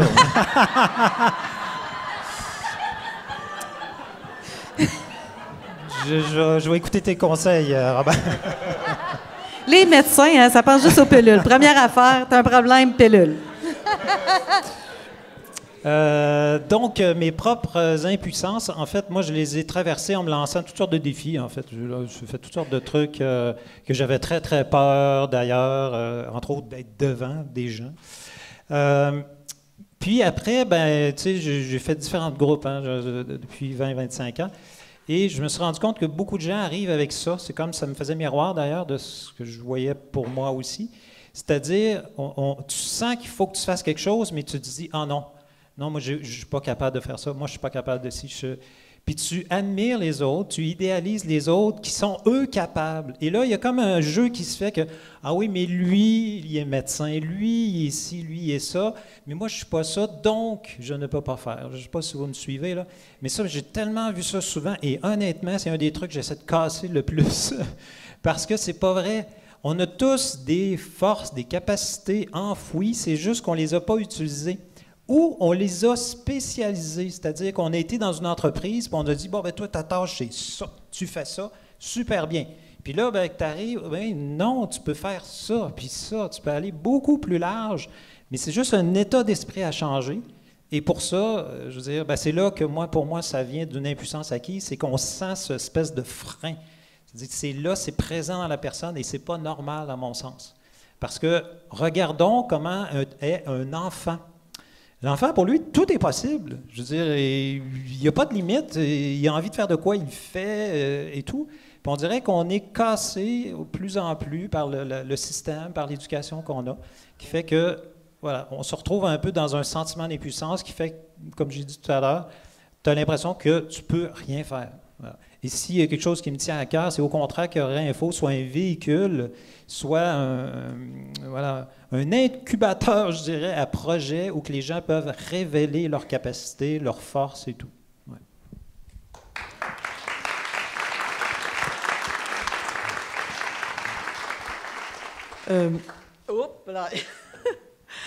Julie, je t'entendais au début dire « Est-ce qu'on a manqué notre coup? » Et on a souvent cette impression-là. Hein? Puis je me suis demandé, juste ici dans la salle, il y en a combien de personnes qui croyaient au vaccin avant la COVID?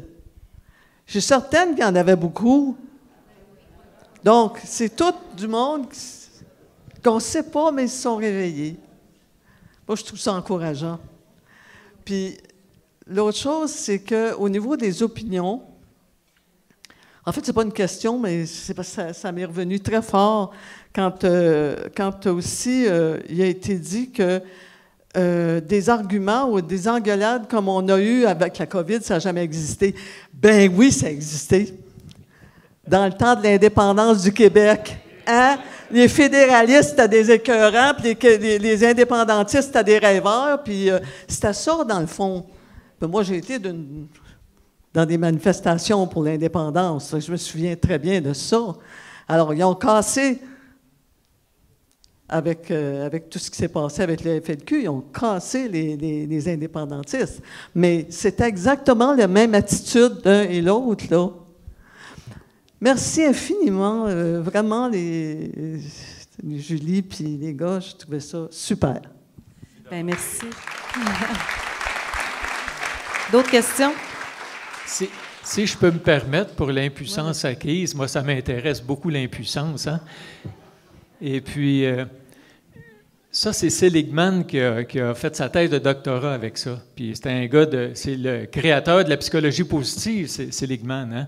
Et puis, il a fait sa thèse de doctorat. Il a mis des chiens dans des caveaux, puis il leur a envoyé des chocs électriques. Et puis, il a mis la clôture infranchissable pour un groupe de chiens. Et les chiens ont essayé de sauter, évidemment, avec des chocs électriques. Tu reçois, tu essaies de sortir de ta cage. Et puis, ils ont vécu quoi? De l'impuissance. Un autre groupe, ils ont mis ça une hauteur où les chiens étaient capables de franchir l'obstacle. Et puis, les chiens ont réussi à se sauver. Puis après ça, ils ont mis les deux groupes de chiens dans une clôture intermédiaire entre infranchissable et facile à franchir, mais franchissable pour ce type de chien-là. Et puis le premier groupe de chiens qui a vécu de l'impuissance, qu'est-ce qui est arrivé? Ils sont restés complètement inertes. Ils n'ont même pas essayé de sauter. Qu'est-ce qu'ils avaient appris? Je ne suis pas capable. Et moi, ça m'inquiète beaucoup quand je vois ce qu'on a fait avec les enfants. On leur a enseigné l'impuissance. Et ça, je trouve ça grave. Puis c'est impossible que le gouvernement ne savait pas ce qu'il faisait.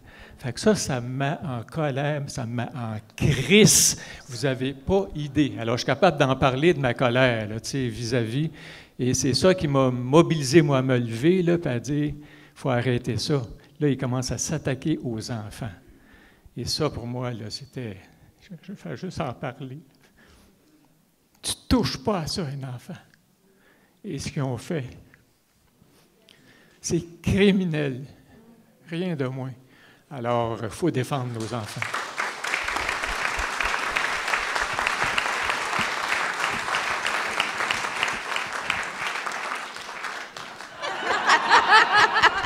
Merci. Alors, je veux rebondir sur ce que la dernière personne a dit.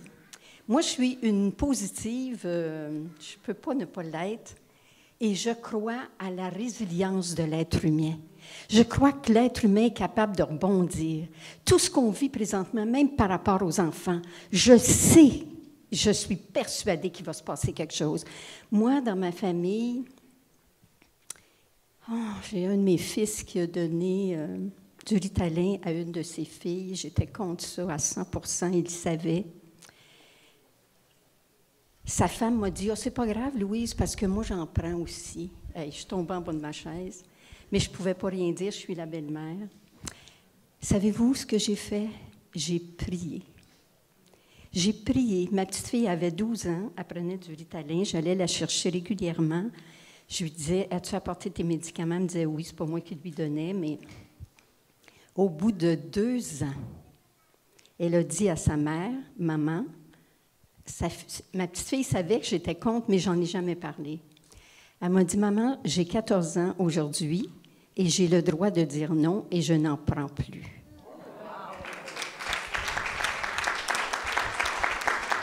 Alors, moi, je crois à la résilience de l'être humain. Vous ne pouvez pas vous imaginer à quel point. Pour parler de ce qu'on parlait tout à l'heure, la non-violence, pendant le COVID, moi, naturellement, je n'ai pas été vaccinée. Mon fils est ambulancier, donc il m'a appelé à un moment donné, puis il m'a dit « Maman, il faut que tu te fasses vacciner, tu peux mourir. » Là, il m'a parlé. Puis là, il me disait « Tu m'écoutes jusqu'à la fin? » Je disais « Oui, je t'écoute. » Je l'ai écouté. Quand il a eu fini, j'ai dit « Est-ce que tu as autre chose à dire? » Il m'a dit « Non. » J'ai dit « Si tu savais jusqu'à quel point ça me touche, parce que c'est un beau témoignage d'amour, mais je ne me ferai pas vacciner. » Alors, il a recommencé. Je l'ai écouté jusqu'à la fin. Puis là, il m'a dit, « Maman, tu me promets que tu vas y réfléchir? » J'ai dit, « Je te le promets. » Mais intérieurement, c'était tout réfléchi. Je n'ai pas été vaccinée. Je n'ai pas vu mon petit-fils pendant 2 ans. Mais on s'appelait quand même, puis on gardait contact. Au bout de 2 ans, j'ai dit à mon fils, « Est-ce que là, je peux aller chercher mon petit-fils? » Il m'a dit, « Oui. » J'ai dit, « Je veux que tu sois très à l'aise avec le fait, je suis toujours pas vaccinée. » Il m'a dit, « Non, maman, après 2 ans, c'est correct, là, pas de problème. » Et on n'en a jamais reparlé de vaccin. Il sait que je suis pas vaccinée, il sait que je suis contre ça à 100%. Mais c'est drôle, hein? Ça l'a renforcé énormément notre relation. Parce qu'à chaque fois qu'on s'appelait pendant le COVID, on se laissait toujours en se disant « je t'aime ». Et pour moi, ça avait beaucoup d'importance. Alors moi, je crois énormément à l'être humain. Je crois à sa résilience. Je crois, là, tu sais, ce que vous disiez tout à l'heure, à un moment donné, quand l'être humain en a assez, il trouve le moyen de s'en sortir. Et je crois à la prière, et je prie pour ça. Et je suis certaine, je ne le verrai pas, parce qu'à l'âge que j'ai, je ne le verrai pas, mais ça va arriver. Alors, je voulais vous dire ce que je pense. Belle parole d'espoir. On a le temps pour une dernière question, donc si vous avez... Non, il n'y a pas de question? C'est fini? Ah, une dernière. Sylvie. Question-commentaire. J'ai beaucoup aimé le débat, j'ai beaucoup aimé les questions, mais il y en a une qui me turlupinait. Parce que moi, j'ai travaillé en prison. Puis un des cours qu'on a eu, c'est sur les systèmes de valeurs. Et quand on ne parle pas des valeurs, on peut pas comprendre l'autre. C'est quoi ces valeurs? Parce que des valeurs, on a à peu près 5 prioritaires, puis ils font juste changer de place. Ils ne changent pas les valeurs. Alors, j'aimerais ça entendre vos valeurs par rapport à l'antenne des Laurentides. Bien, je commence parce que je l'ai un peu dit tout à l'heure. Pour moi, mes valeurs, entre autres, sont le courage, l'intégrité. J'ajouterais ça, la recherche de vérité aussi. Donc, pour moi, c'est des choses, là, c'est des immuables, là, je ne sais pas comment dire, mais c'est des forces sur lesquelles j'essaie de m'appuyer, en tout cas de m'inspirer. Hein. Je ne dis pas que je les porte toutes, là, bien évidemment, mais voilà, donc c'est un peu... Et je trouve que c'est ce qu'on essaie de véhiculer aussi avec Réinfo. En tout cas, ceux qui prennent la parole, je pense que, comme je l'ai dit, il y avait beaucoup de gens qui ont eu beaucoup d'intégrité. Puis, je ne sais pas, je l'ai raconté à quelques reprises, mais je vais le raconter encore parce que c'est trop beau. Un de ceux qui a pris la parole avec nous dès le départ, j'étais justement, c'était une soirée, un party, puis je le remerciais en fait d'avoir pris la parole avec nous. Puis il m'a dit, mais il dit, c'est simple, il dit, c'était le choix de mon âme. Pour lui, c'était une évidence. Pourtant, ça l'a mis dans le trouble. C'était aussi un professeur d'université, etc. Mais pour lui, c'était une évidence que cette force en lui de vérité, ce besoin de protéger les enfants comme Robert, c'était plus fort que tout ce qu'il pouvait y avoir comme conséquence. Donc, voilà.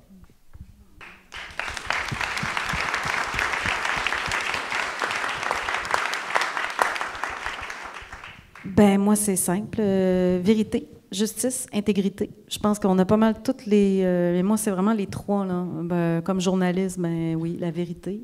Justice, parce qu'il y a beaucoup trop d'injustice. Puis intégrité, parce que je pense qu'il faut être honnête avec soi-même, puis agir selon, justement, agir selon ses valeurs, même si ça coûte cher. Voilà. Robert?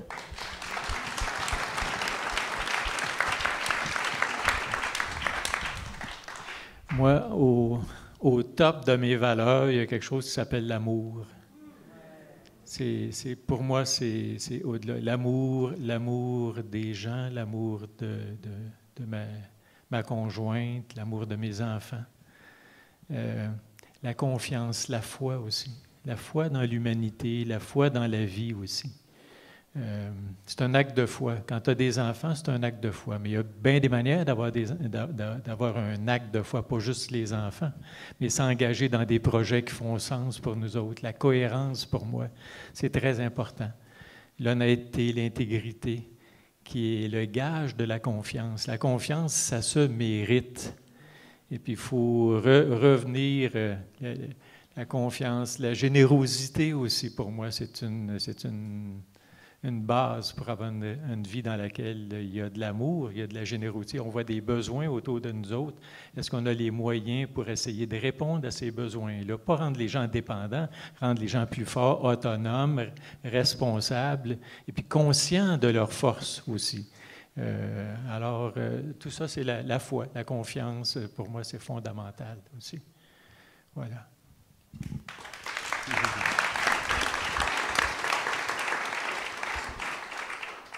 Moi, je tourne autour. En réalité, ce qui m'a fait... J'avais pas prévu d'être assis sur une chaise devant tout le monde. Ma vie, il y a 3 ans, c'était pas prévu pour être ça. Comme la plupart d'entre nous, d'ailleurs. Moi, les 2 valeurs qui, pour moi, sont importantes, à la base, tout ce qui a été nommé est important, mais la liberté. Liberté de penser. Il n'y a personne qui peut définir qui je suis à part moi-même. Et le courage d'assumer ça. C'est mes 2 valeurs. Super. Et vous? Moi, ce qui me fascine dans tout ça, là, c'est le miracle de l'intelligence collective. Alors, chacun est parti de ça. Il faut reconnaître la richesse d'être ensemble, de s'écouter, de se parler, de s'apprécier l'un l'autre dans ses forces. Il est beaucoup plus grand que moi, même s'il est impuissant, André.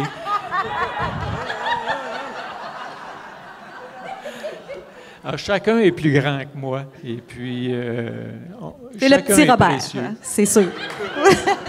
J'ai fini. Voilà. Merci. Ben, merci tout le monde d'avoir été là. Chacune d'être là. Beaucoup.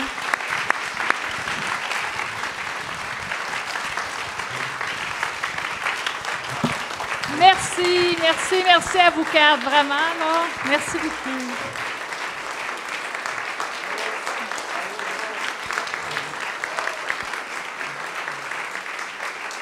Alors, ce n'est pas terminé. Vous pouvez vous rasseoir. J'ai quelques petits mots là, avant de partir pour la pause, puis après le spectacle.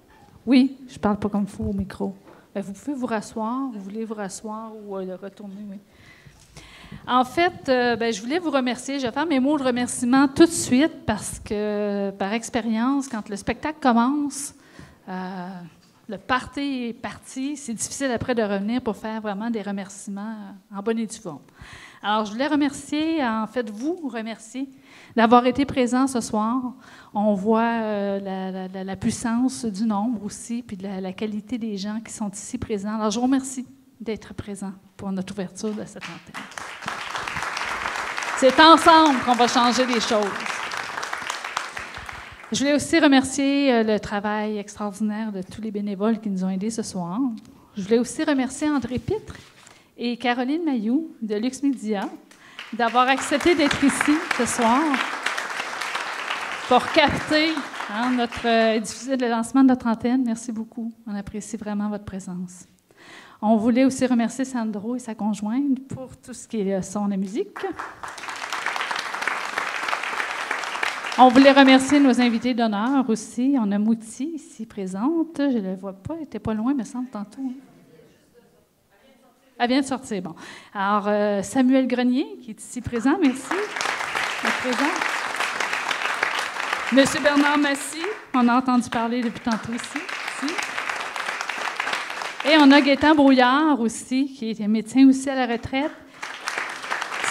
Si vous ne le connaissez pas encore, il y a une table avec des livres qui sont disponibles. Donc, à la pause, vous pourrez aller le rencontrer. Il va lui faire plaisir. Lui aussi, c'est l'importance, je pense, de reprendre son pouvoir individuellement et collectivement aussi. Mais avant de vous laisser partir vraiment pour la pause, nous tenions à exprimer, Anthony, est-ce que oui? C'est ça, parfait. Nous tenions à exprimer notre gratitude à une personne vraiment unique dans notre équipe, qui travaille vraiment très, très fort, qui est souvent dans l'ombre.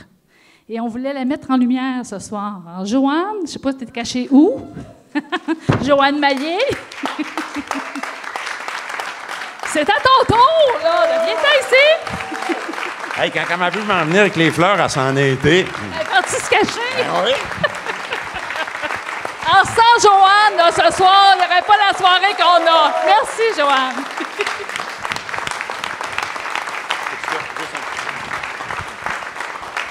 C'est une belle... c'est beau ce soir, qu'est-ce qu'on a vu. Puis Joanne, elle travaille dans l'ombre. Vous n'avez pas idée comment que c'est relaxant pour nous autres. Parce qu'elle fait des choses que moi, en tout cas, c'est comme... Merci beaucoup, Joanne. On est content d'être avec toi. Merci. Merci. Alors, bonne pause à tout le monde. Puis on revient ici dans une vingtaine de minutes, une demi-heure pour la danse et le spectacle. Merci beaucoup.